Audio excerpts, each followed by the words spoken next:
ভাগ্য কলির জীব। তোমরা সবাই মন দিয়ে শোনো,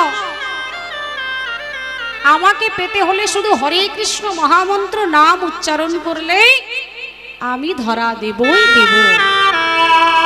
তবে আসুন মায়েরা, এই ভগবানের উদ্দেশ্যে আমরা যদি দুটি বাহু উত্তোলন করে একবার বদন ভরে কৃষ্ণ নাম করি, আমাদের তো কোনো বাধা নেই। তাহলে চলুন একবার দুটি বাহু উত্তোলন করে ভগবানকে ডাকি। দুটি বাহু উত্তোলন করে করে করতালি দিতে দিতে এই 16 নাম 32 অক্ষর কৃষ্ণ নাম আমাদের গাইতে হবে। কেউ মা গাইবেন তো আপনারা? বাহ, তো সবাই দুটি বাহু তুলুন দেখি। সবাই সবাই ঊর্ধ্বে দুটি বাহু তুলুন। ওই যে পিছনে চেয়ারে বাবারা বসে আছেন, সবাই মিলে বাহু তুলুন। বাহ, এইবার করে করতালি দিতে দিতে আমরা হরে কৃষ্ণ মহামন্ত্র নাম উচ্চারণ করব। আচ্ছা মায়েরা, একটু উলুধ্বনি শোনান তো দেখি। বাহ বাহ, উলুধ্বনি, শঙ্খধ্বনি, হরিধ্বনি করতে করতে আমরা 16 নাম 32 অক্ষর মহামন্ত্র নাম উচ্চারণ করব। সবাই মিলে বলবেন, কেমন? হরে কৃষ্ণ কৃষ্ণ কৃষ্ণ কৃষ্ণ হরে হরে, হরে রাম রাম রাম হরে হরে। বলুন আপনারা, হরে কৃষ্ণ হরে কৃষ্ণ কৃষ্ণ হরে রাম রাম রাম হরে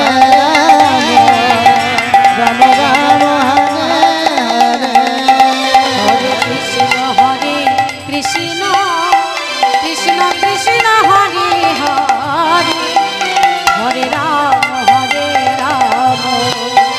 রাম রাম হরে হরে। হরে কৃষ্ণ হরে হরে হরে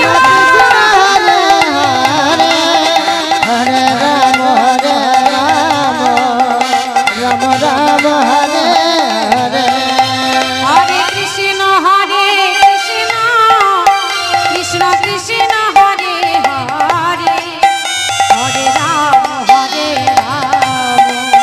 রাম রাম হরে হরে। হরে কৃষ্ণ কৃষ্ণ কৃষ্ণ কৃষ্ণ হরে হরে হরে রাম রাম রাম হরে হরে হরে কৃষ্ণ কৃষ্ণ কৃষ্ণ কৃষ্ণ হরে হরে, হরে রাম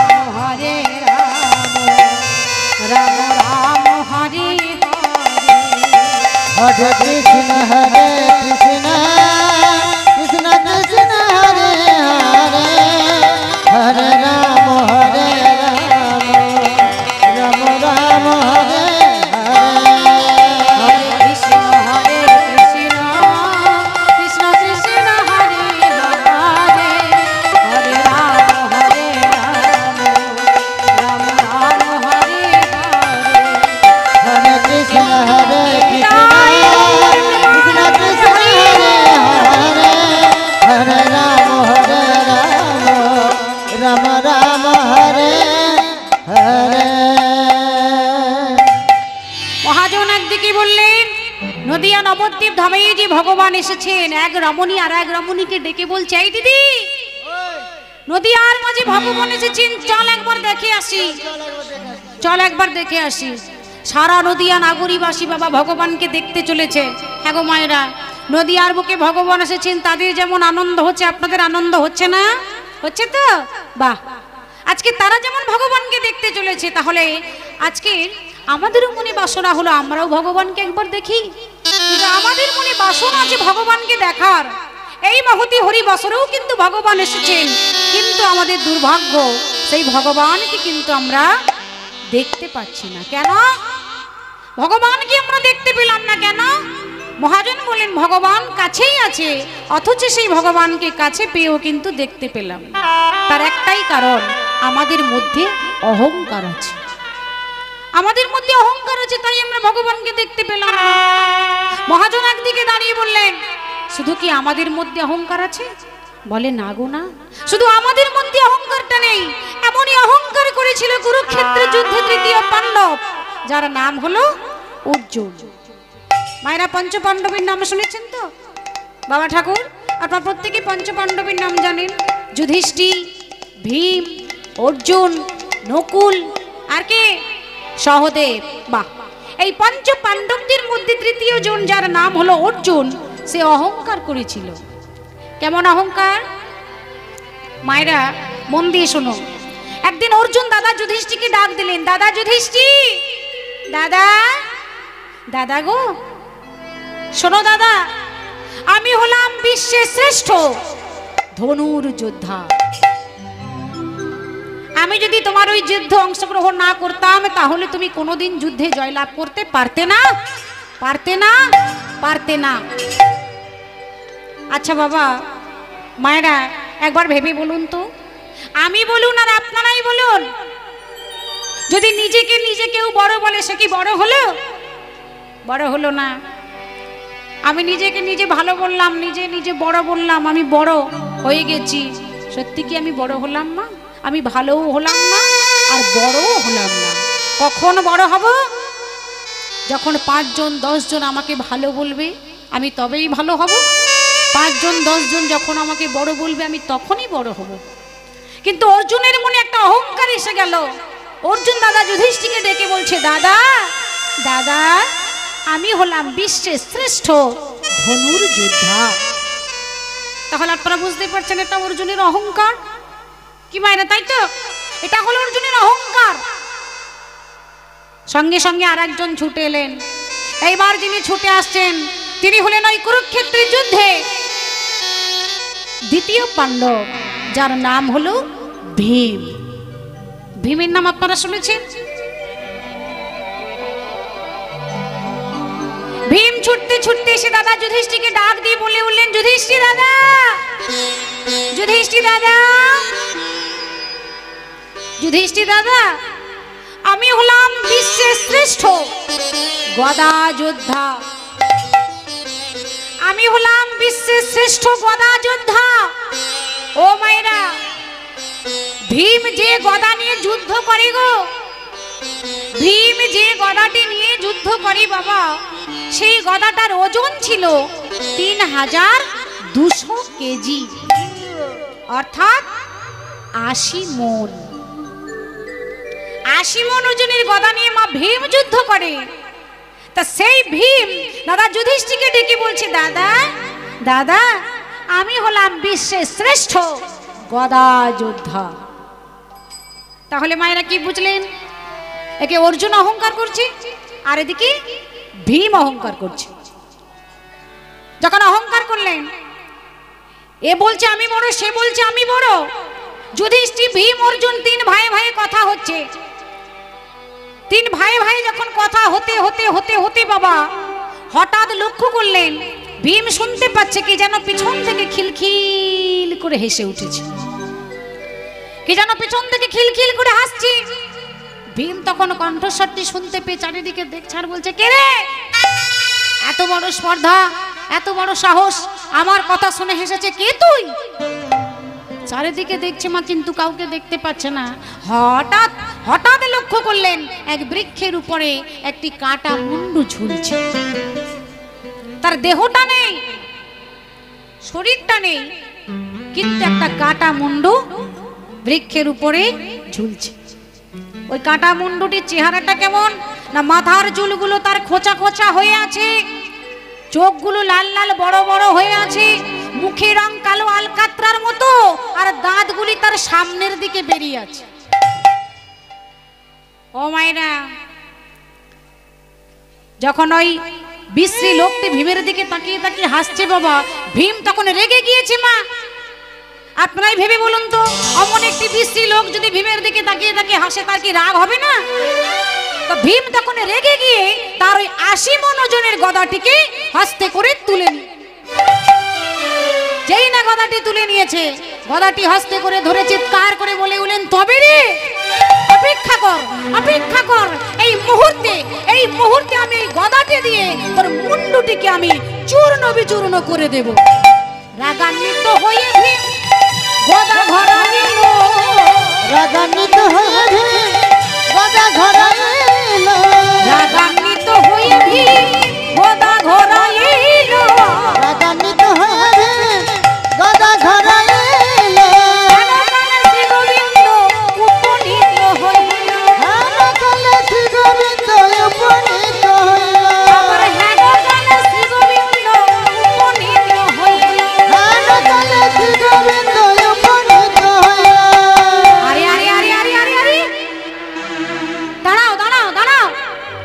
কি করো কি?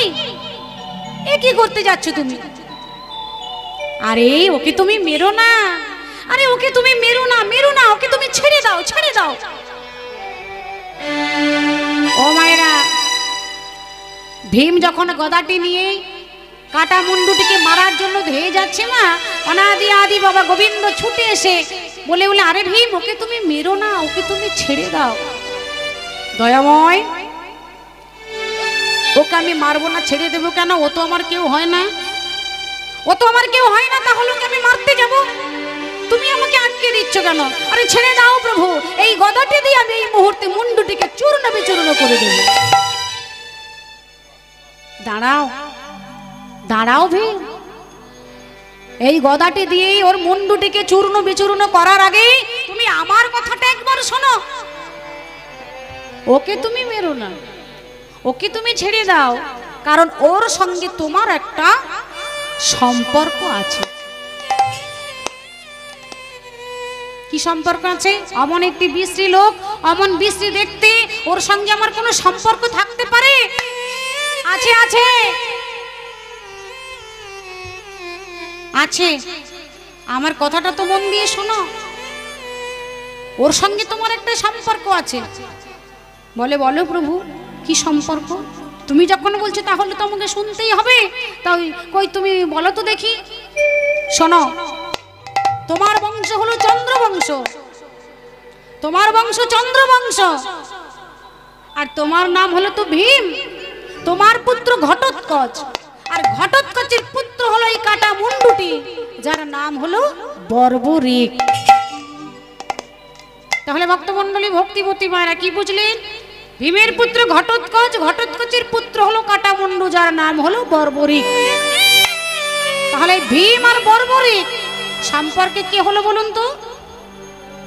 জোরে বলুন মায়েরা। দাদু নাতি। বাহ, তাহলে এইবার আপনারা ভেবে বলুন, ওই বর্বরিক যদি আমার নাতি হয় তাকে কি আমি অস্বীকার করতে পারি? পারি না। ভীম করা জোরে বলছে, দয়াময়, ও যদি আমার নাতি হয়, বর্বরিক যদি আমার নাতি হয়, তাহলে এর মুন্ডুটিকে কেছে দান করেছিল, এর এমন দশা কেন হলো? তুমি বলো ঠাকুর। অন্তর্যামী ভগবান বলতে শুরু করেছে, শোনো ভীম, তোমার নাতি বর্বরিক একদিন আসছিলেন কুরুক্ষেত্রে মাঠে যুদ্ধ করার জন্য। বর্বরিক যাচ্ছে কুরুক্ষেত্রে মাঠে যুদ্ধ করতে বাবা, আর ওই বর্বরিকের বদনে অবিরত বর্বরিক নাম গাহিতে গাহিতে যায় কুরুক্ষেত্রে মাঠে যুদ্ধ করার জন্য। বর্বরিক নাম গাহিতে গাহিতে যাচ্ছে যুদ্ধ করবে, আর কি আনন্দ! বর্বরিক তার মনে বড় আনন্দ, মা সে কুরুক্ষেত্রে যুদ্ধে যুদ্ধ করবেন। হরে কৃষ্ণ নাম এক মহামন্ত্র যে, ওরে মন একবার বল রে। হরে কৃষ্ণ এক মহামন্ত্র যে, ওরে মন একবার বল রে। হরে কৃষ্ণ নাম এক মহামন্ত্র যে, ওরে মন একবার বল রে। হরে কৃষ্ণ এক মহামন্ত্র যে, ওরে মন একবার বল রে। প্রতি অক্ষরে স্বয়ং শ্রীকৃষ্ণ, বতিয়া করে স্বয়ং শ্রীকৃষ্ণ, প্রতি অক্ষরে স্বয়ং শ্রীকৃষ্ণ, বতিয়া করে স্বয়ং শ্রীকৃষ্ণ, স্বরূপে প্রকাশ হল রে। হরে কৃষ্ণ এক মহামন্ত্র যে, ওরে মন একবার বল রে। হরে কৃষ্ণ এক মহামন্ত্র যে, ওরে মন একবার বল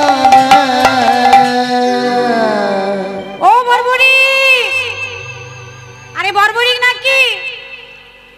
ভগবান পিছন থেকে ডাক দিলেন মা। বর্বরিক পেছন ফিরে তাকিয়ে বলছে, আরে বাপ রে বাপ, যে আমায় কোনোদিন দেখলো না, যে আমায় কোনোদিন চিনলো না, সে আমার নাম জানলো কি করে? কিছুক্ষণ চিন্তা করার পরে মনে মনে বলছে, বুঝেছি বুঝেছি বুঝেছি বুঝেছি, এ মনে হয় ভগবান কৃষ্ণচন্দ্র। প্রভু প্রভু তুমি এসেছো? ভগবান বলেন, আচ্ছা বর্বরিক তুমি কোথায় যাচ্ছ? দয়াময়, আমি আমি যাচ্ছি কুরুক্ষেত্রে মাঠে যুদ্ধ করার জন্য।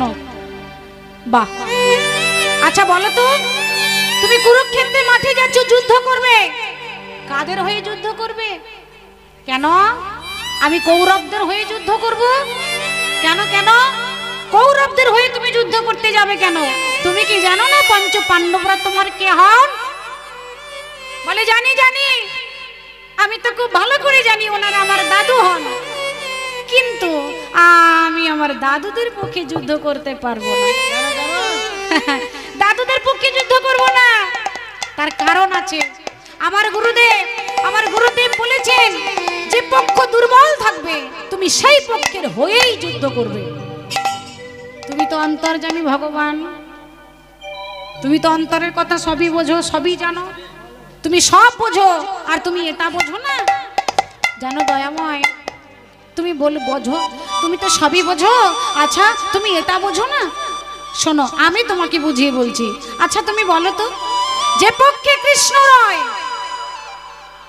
সে পক্ষ কি দুর্বল হয়? কি বাবা ঠাকুর, হয় কি? হয় না।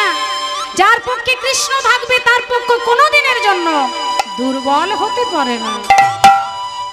বর্বরিক করজোড়ে বলছেন, দয়াময়, তাই আমি আমার গুরুদেবীর কথা মতো আমি আমার দাদুদের পক্ষে যুদ্ধ করব না, আমি বিপক্ষে যুদ্ধ করব, অর্থাৎ কৌরবদের হয়েই যুদ্ধ করব। বাহ, দেখো প্রভু, দেখো এই যুদ্ধ করার জন্য দেখো আমি আমি আমি দুটি বাণ নিয়ে এসেছি। দুটি বাণ এনেছো? হ্যাঁ গো প্রভু, আমি ঠিক করেছি, একটা বাণ দিয়ে আমি পঞ্চ পাণ্ডবকে নিধন করে দেব। অন্তর্যামী ভগবান, তিনি অন্তরে সবই জানেন, সবই বোঝেন। ভগবান তিনি চতুরীর চূড়ামণি। ভগবান মনে মনে চিন্তা করলেন, বর্বরিক কেমন বাণ নিয়ে এসেছে, তার পরীক্ষা আমি করব। ও মাইরা, ভগবান বলে উঠলেন, আচ্ছা বর্বরিক তুমি কেমন বাণ নিয়ে এসেছো, ওই একটা বাণ দিয়ে পরীক্ষা দাও তো দেখি। বেশ, কি পরীক্ষা দেব ঠাকুর? বলে, পরীক্ষা তুমি দাও, ওই যে অদূরে একটা বৃক্ষ দেখতে পাচ্ছ, ওই বৃক্ষে যে কটা পাতা আছে, তুমি যদি একটা বাণ দিয়ে মেরে সমস্ত পাতাকে তুমি ছিদ্র করতে পারো, তবেই জানবো একটা বাণ দিয়ে তুমি পঞ্চ পাণ্ডবকে নিধন করতে পারবেই পারবে। বাপরে বাবা, কি কঠিন পরীক্ষা গো মা, কি কঠিন পরীক্ষা। একটা যদি বাণ মারে, হ্যাঁ গো মায়েরা, একটা বাণ মারলে কটা পাতা ছিদ্র হবে বলুন আপনারা? দুটো হবে? একটা হবে। একটা বাণ মারলে একটা পাতাই ছিদ্র হবে। কিন্তু পরীক্ষাটা কত কঠিন। একটা বাণ মারবে, বটবৃক্ষে যে কটা পাতা আছে সব পাতা যেন ছিদ্র হয়ে যায়। বর্বরিক প্রস্তুত হয়ে গেল, আমি প্রস্তুত, পরীক্ষা দিতে আমি প্রস্তুত। দুটি বাণের মধ্যে একটা বাণ কপালে ঠেকিয়ে বর্বরিক যোজনা করে সবে মাত্র বটবৃক্ষের উদ্দেশ্যে ছুঁড়বে বলে ঠিক করেছে বাবা। আর অন্তর্যামী ভগবান তিনি চালাকি করে বটবৃক্ষ থেকে দুটি পাতা লুকিয়ে নিলেন। ভগবান দুটি পাতা লুকিয়ে নিলেন, একটা হাতের মধ্যে আর একটা পায়ের মধ্যে চেপে লুকিয়ে রেখেছে। ও মায়েরা, বাবা ঠাকুর, দুটি বাণের মধ্যে একটা বাণ কপালে ঠেকিয়ে যেই না যোজনা করে বটবৃক্ষের উদ্দেশ্যে ছুঁড়ে দিলেন বর্বরিকে, বর্বরিক যে ছুঁড়ে দিয়েছে, কিছুক্ষণ পরে ভগবান তাকিয়ে অবাক হয়ে গেল, অবাক হয়ে গেল। বটবৃক্ষের যে কটা পাতা ছিল মা সব পাতা ছিদ্র হয়ে গেছে, আর ভগবান যে দুটি পাতা লুকিয়ে রেখেছিল সে দুটি পাতা সমেত ছিদ্র হয়ে গেছে। মাগো, বর্বরিক বলে উঠলেন, দয়াময়, তাহলে কুরুক্ষেত্রে মাঠে আমি আর যাব না, তাহলে আমি এখান থেকেই পঞ্চ পাণ্ডবকে নিধন করে দিচ্ছি। এই বলে অবশিষ্ট যে বাণটা ছিল কপালে ঠেকিয়ে যোজনা করলেন পঞ্চ পাণ্ডবদের উদ্দেশ্যে নিধন করার জন্য। আর এদিকে সদাই সে ভগবানকে স্মরণ করতে শুরু করলেন। শ্রীকৃষ্ণ গোবিন্দ হরে মুরারে, হে নাথ নারায়ণ, হে বাসুদেব। শ্রীকৃষ্ণ গোবিন্দ হরে মুরারে, হে নাথ নারায়ণ, হে বাসুদেব। হে কৃষ্ণ গোবিন্দ হে নাথ নারায়ণ, হে বাসুদেব। শ্রীকৃষ্ণ গোবিন্দ হরে মুরারে, হে নাথ নারায়ণ, হে বাসুদেব। একমাত্র স্বামী সখা হমারে, একমাত্র স্বামী সখা হমারে, একমাত্র স্বামী সখা হমারে। একমাত্র স্বামী সখা হমারে। হে নাথ নারায়ণ, হে বাসুদেব। শ্রীকৃষ্ণ গোবিন্দ হরে মুরারে, হে নাথ নারায়ণ, হে বাসুদেব। শ্রীকৃষ্ণ গোবিন্দ হরে মুরারে, হে নাথ নারায়ণ, হে বাসুদেব। পঞ্চপাণ্ডবদের উদ্দেশ্যে অবশিষ্ট যে বাণটা ছিল কপালে ঠেকিয়ে যোজনা করে ভগবানের উদ্দেশ্যে স্মরণ করে বর্বরিক যেই না পঞ্চ পাণ্ডবদের উদ্দেশ্যে ছুঁড়বে বলে ঠিক করলেন। বাবা, অন্তর্যামী ভগবান তিনি দাঁড়িয়েছিল। ভগবান মনে মনে চিন্তা করলেন, পঞ্চ পাণ্ডবকে যদি নিধন করে দেয় বর্বরিক, তাহলে কিন্তু আমি ধর্মকে স্থাপন করতে পারবো না, তাহলে আমি ধর্মকে স্থাপন করতে পারবো না। তাই অন্তর্যামী ভগবান তিনি কি করলেন, বর্বরিকে থামানোর জন্য, পঞ্চ পাণ্ডবকে রক্ষার জন্য তিনি সুদর্শন চক্রকে আহ্বান করলেন। আর ওই সুদর্শন চক্র এসে বর্বরিকের মুন্ডুটিকে ছেদন করে দিল। বর্বরিকের কাটা মুন্ডু মাটিতে পড়ে চিৎকার করে বলে উঠলেন,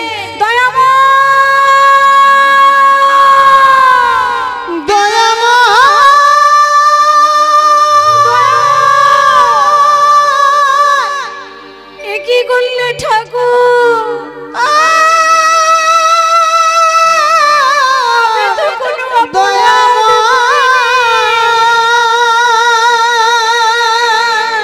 বর্বরিকের কাটা মুন্ডু মাটিতে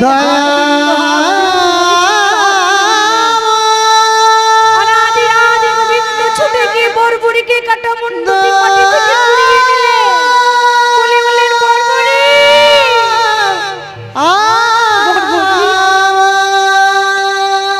ভগবান বলে উঠলেন, বর্বরিক, বিনা অন্যায়ে বিনা অপরাধে আমি তোমাকে বধ করে ফেলেছি। বর্বরিক, তুমি আমাকে ক্ষমা করে দাও। বর্বরিক, তুমি আমাকে ক্ষমা করে দাও।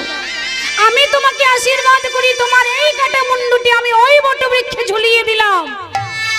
আশীর্বাদ করি বর্বরিক, কুরুক্ষেত্রের মাঠে যতদিন ধরে যুদ্ধ হবে, এই যুদ্ধ তুমি নিজ নয়নে দর্শন করবে।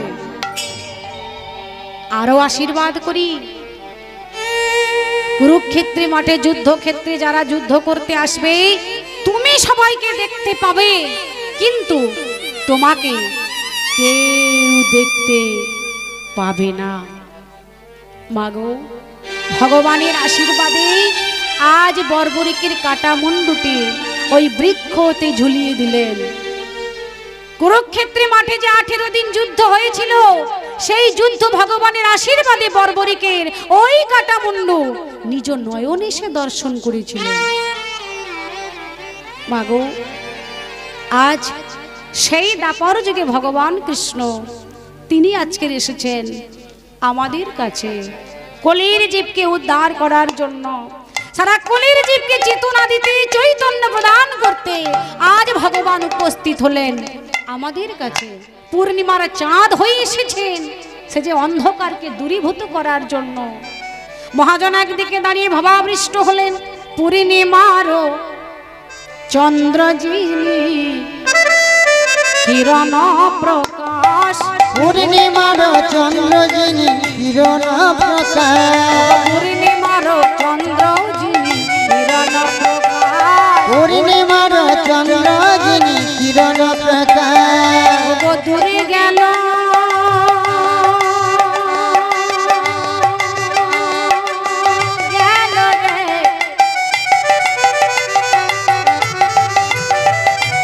দূরে গেল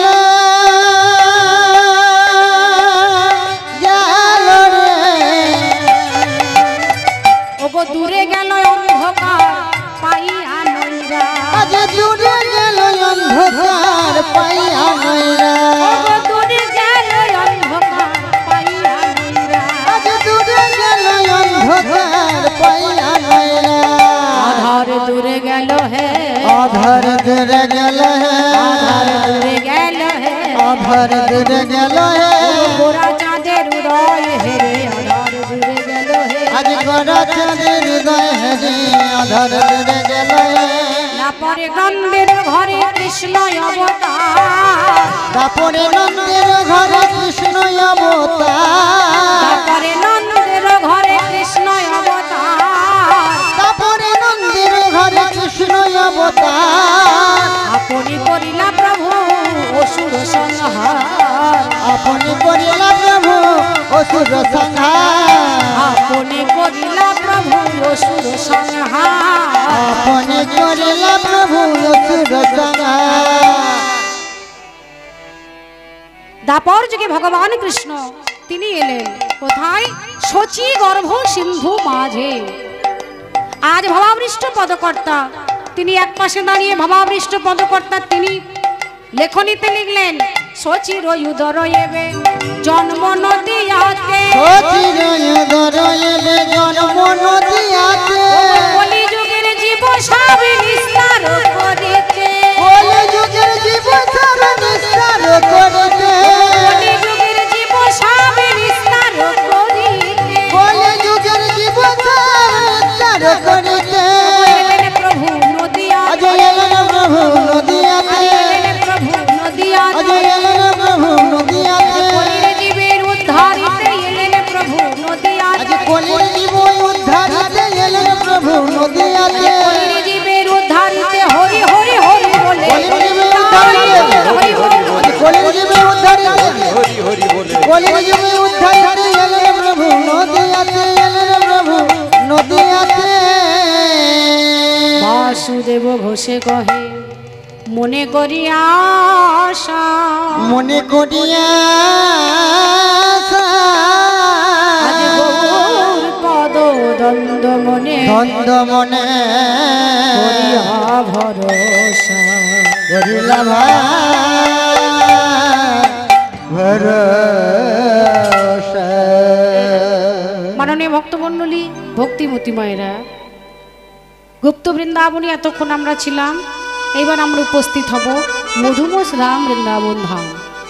আমরা কিন্তু সবাই বৃন্দাবন ধামেই বসে রয়েছি মা, আমরা সবাই বৃন্দাবনে বসে রয়েছি, কারণ আমরা জানি যেখানে হয় হরিনাম সংকীর্তন, যেখানে হয় সকল ভক্তের আগমন, সেই স্থানটিকে বলা হয় মধুর মধুর শ্রী বৃন্দাবন ধাম। তাহলে আমরা বৃন্দাবনে বসে আছি, একবার সবাই মিলে প্রেম সে রাধারানীর নামে জয়ধ্বনি করব। সবাই মিলে যদি বাহু তুলে বলবেন, বলি রাধা রানী কি জয়, বলি রাধা রানী কি জয়, অষ্ট সখীর শিরোমণি কি জয়, শ্যাম সুন্দর কি জয়, শ্যাম সুন্দর কি জয়, বৃন্দাবন ধাম কি জয়, বৃন্দাবন ধাম কি জয়। গীতাই গৌর প্রেমানন্দে হরি হরি বল। বল, হরি বল, হরি বল। মায়েরা, বৃন্দাবনে উপস্থিত হব আমরা সবাই মিলে একত্রিত হয়ে, একটু উলুধ্বনি, একটু শঙ্খধ্বনি, আর করে করতালি দিয়ে আপনারা রাধে রাধে বলবেন। চলু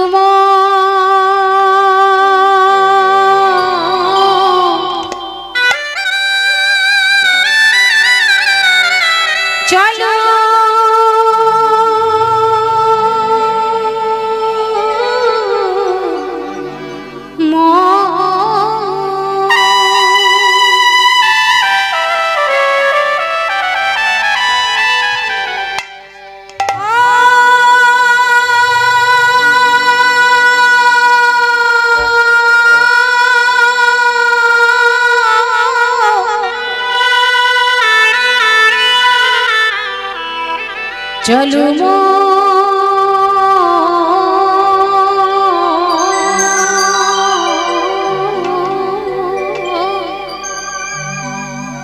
চলো চলো চলো চলো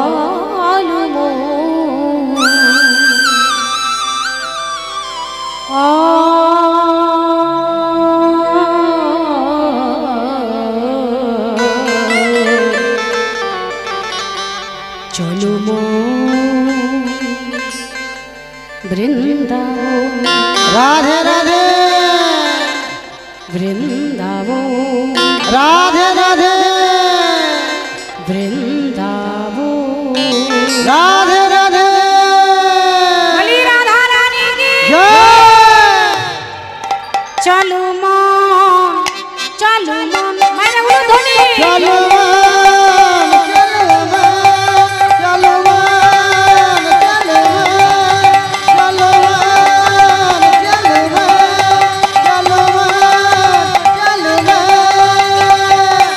গঙ্গা যমুনা চলো মন গঙ্গা যমুনাতে চলো মন গঙ্গা যমুনাতে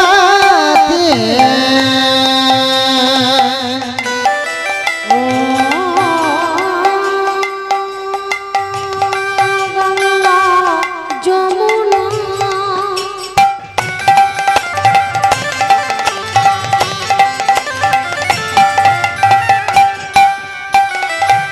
ও গঙ্গা যমুনা নির্মল পানি গঙ্গা যমুনা নির্মল পানি ও গঙ্গা যমুনা নির্মল পানি গঙ্গা যমুনা নির্মল পানি গঙ্গা যমুনা নির্মল পানি গঙ্গা যমুনা নির্মল পানি গঙ্গা যমুনা নির্মল পানি গঙ্গা যমুনা নির্মল পানি গঙ্গা যমুনা নির্মল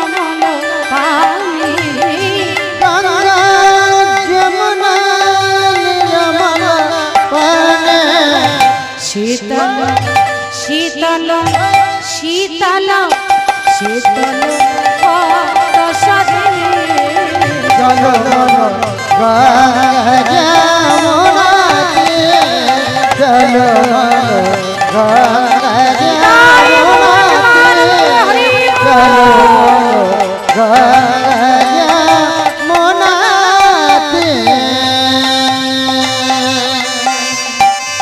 মোর মুকুট পীতাম্বর শোভে মোর মুকুট পীতাম্বর শোভে মোর মুকুট পীতাম্বর শোভে মোর মুকুট পীতাম্বর শোভে মোর মুকুট পীতাম্বর শোভে মোর মুকুট পীতাম্বর শোভে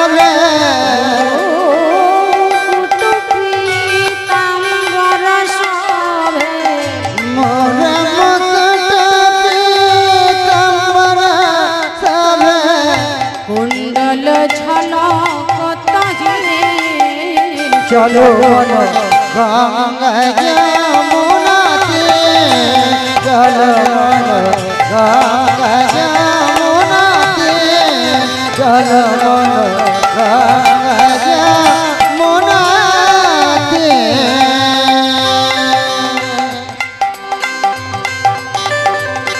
মেরা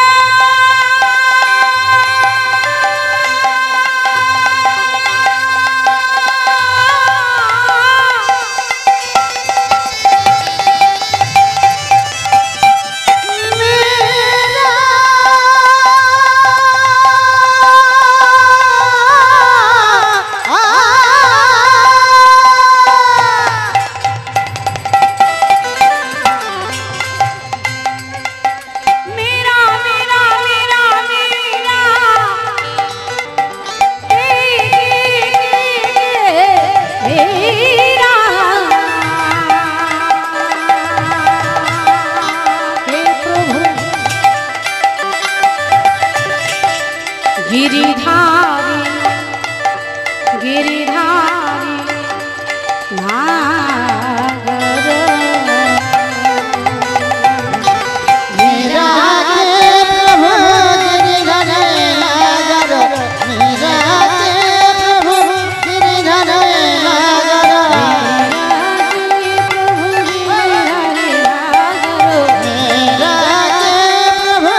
চলো